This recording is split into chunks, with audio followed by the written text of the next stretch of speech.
안녕하세요. 저는 시대인젠 6기를 졸업하고 연세대학교 의예과에 입학하게 된 임재홍이라고 합니다.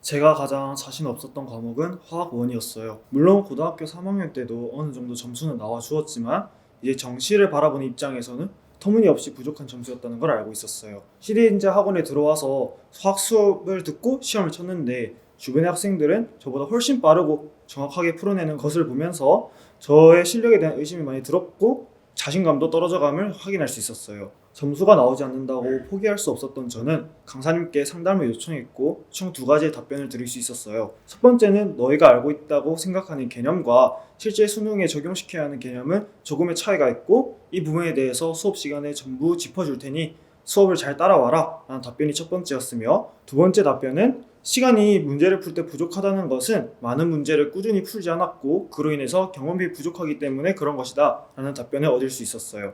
이렇게 강사님과 상담이 끝난 후에 저는 제 공부 루틴에 총 두 가지를 추가했어요. 첫 번째는 수업을 듣고 나서 바로 다음 교시에 그날 수업 내용을 복습하는 것이었어요.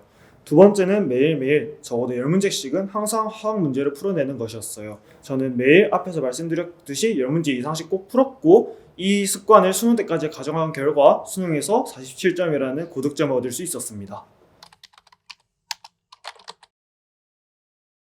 시대인재 컨텐츠 중 가장 저에게 도움이 되었던 것은 수학 서바이벌과 수학 브릿지, 이렇게 두 가지를 들 수 있을 것 같아요. 먼저 수학 서바이벌에 대해서 말씀드릴게요.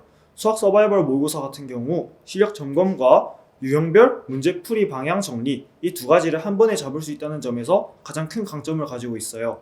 수학 서바이벌을 다 회차 풀어보다 보면 한 가지 보이는 것이 있는데, 바로 문제 출제하시는 분들께서 학생들이 꼭 시험장에 이거는 알고 들어갔으면 좋겠다는 유형이나 아니면 개념을 반복적으로 넣으신다는 것을 확인할 수 있어요. 이런 특성 때문에 서바이벌 모의고사를 푼 학생들은 굳이 유형 정리를 따로 하지 않아도 다시 문제를 풀어보면서 반복적으로 해당 유형에 대한 학습을 진행할 수 있게 되고, 결국에는 수능장이나 다른 모의고사 시험장에 들어가서도 비슷한 유형이 나오면 아무런 문제 없이 편안하게 문제를 풀 수 있게 되는 것이죠. 다음으로 수학 브릿지에 대해서 말씀드릴게요. 수학 브릿지 같은 경우는 준킬러 영역의 집중학습을 위해 만들어진 컨텐츠 중에 하나예요. 수학은 과목 특성상 준킬러 영역의 문제들을 누구보다 빠르고 정확하게 풀어내는 것이 중요한데, 이렇게 하기 위해서는 문제를 딱 처음 마주쳤을 때 조금의 망설임도 없이 최선의 풀이로 접근할 수 있어야 해요. 매주 3회씩 브릿지를 풀면서 개념들을 문제에 적용시키는 방법들을 알아가는 것이 앞에 말씀드린 실력들을 향상시키는 데 매우 큰 기여를 하기 때문에 저는 수험 생활에서 무조건 수학 브릿지 같은 경우는 절대로 소홀히 하지 않으려고 노력했습니다. 저는 어렸을 때부터 감정 기복이 어느 정도 있는 사람이었어요. 공부를 하다 보면 주변에서 많은 분들이 일희일비하지 말라고 그렇게 조언을 하시는 경우가 많아요. 그러나 이런 감정 상태를 조금이라도 느껴보신 분들은 그게 쉽지 않다는 것을 이해를 하실 거예요. 그래서 차라리 저처럼 감정 자체를 받아들이려고 노력하셨으면 좋겠어요. 감정이 솔직해지지 않는 것이죠. 감정을 받아들이게 되면 그 감정으로 인해서 오는 압박감을 떨쳐낼 수 있는 그런 좋은 장점을 가지고 있어요. 예를 들어서 무기력하고 우울한 날, 이런 감정에서 벗어나야 된다는 압박감을 받는 경우가 많은데, 이럴 때 자신의 감정 상태를 인정하고 이해하게 되면 오늘같이 공부가 잘 안 되는 날도 있는 거지, 그리고 내일 더 열심히 하면 되잖아, 그러니까 오늘은 기본만 하자 라는 등으로 이런 감정의 압박감, 즉 스트레스에서 벗어날 수 있게 되는 것이죠. 하루 동안 감정이 바뀌는 또 다른 상황으로는 시험을 쳤는데 결과가 별로 안 좋은 상황이 있겠죠. 이럴 때는 시험 점수를 보면서 자신을 자책하는 것이 아니라 틀린 문제, 그리고 실수한 이유를 보면서 근본적인 이유를 고쳐나가는 데 집중하셨으면 좋겠어요. 제가 생각하는 감정을 이해한다 라는 것은 상황을 더 악화시키지 않고 유지하거나 아니면 더 나은 방향으로 나아갈 수 있게 고치는 것이라고 생각을 하는데, 위의 상황에 접목시키면 자신의 부족한 점을 알고 어떻게 해야 할지 개선 방향을 알아감으로써 오히려 성적 향상의 원동력으로 이용하는 것으로 볼 수 있을 것 같아요. 작년에 비해 올해 성적이 더 많이 오를 수 있었던 이유는 크게 세 가지를 뽑을 수 있을 것 같아요. 첫 번째는 충분한 수면 시간의 확보입니다. 사람은 개인마다 편차가 있지만 적정 수면 시간이라는 것이 존재해요.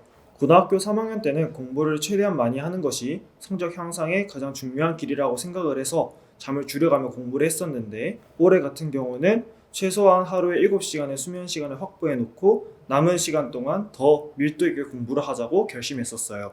이는 다음날 컨디션에 주는 영향을 최소화하자는 목표였고 결국에는 이렇게 함으로써 더 좋은 결과를 낼 수 있었던 것 같아요. 두 번째는 꾸준함입니다.